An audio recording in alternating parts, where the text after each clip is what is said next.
It's so interesting that it's all the trend today. And when I was a kid, and my mom would take hummus and use that instead of mayo on our sandwiches, and we'd pack those in our brown bag for lunch, and the other kids would ask me what I was eating because it smelled so great.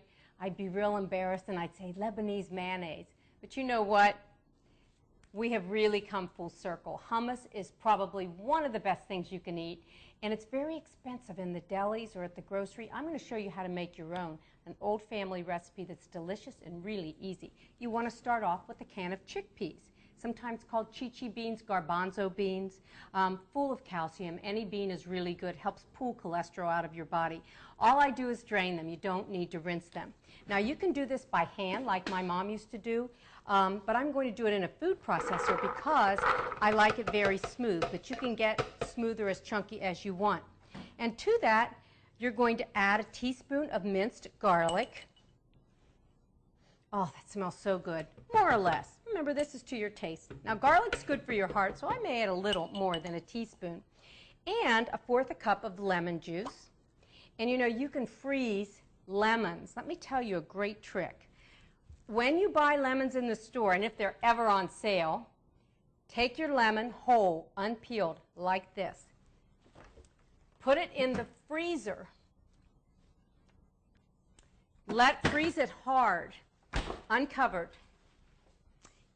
When it's frozen hard, you've got a frozen lemon. The great thing is, thaw it out, and it will exude so much juice because the cellular structure has broken down in the freezer, just like tomatoes.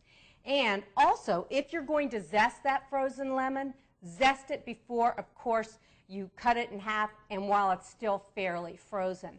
But that is a great way to have vitamin C all year round. Now, sometimes when you buy a lemon, too, at the store, they're hard. And the old-fashioned way, too, is you roll it on the counter with the palm of your hand to start breaking that cellular structure down. If it's still real hard, sometimes that doesn't work. Well, what you can do is poke a few holes in it, like this. Take it over to the microwave and microwave it just a few seconds, not long. And what happens is the heat of that microwave will again soften the outside and the inside, and you'll get lots and lots of juice. So that's your lemon primer for today. So let's continue to make our hummus. You want to use about 1/4 cup of lemon juice, again, more or less to taste. And now the secret ingredient, or really not even a secret, the key ingredient in hummus is something called tahini. Now, tahini is nothing more than sesame seed paste. When you get it home and you open it, store it in the refrigerator, and it'll keep for 6-7 months in there. And sesame seeds are full of calcium, really, really delicious, used a lot in Mediterranean cooking.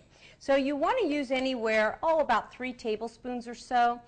And I will tell you that when it's stored in the fridge, what happens is the oil of the sesame seeds rises to the top. So when you take it out of the fridge, stir it up. Otherwise, you're just going to get sesame seed oil. And now what we're going to do, we're going to add a couple tablespoons of olive oil. And you know, olive oil is really a healthy oil. Some people don't even add the olive oil, but I like the flavor of it. Now for my 2 secret ingredients. A little bit of yogurt, about 1/4 cup. Use good yogurt. That gives it a little bit of a tang to my palate. It's really good. And cumin, we call it cumin seed. About a teaspoon, 1/2 teaspoon, a little bit more, less to taste. Oh, I wish you were here. That smells so good. Very warming herb, again, used a lot in Mediterranean cooking. And we're going to give it a grind of salt or pepper, and with Justin here, he probably would love cayenne pepper. You could do that too. But I'm just going to show you how quick it is.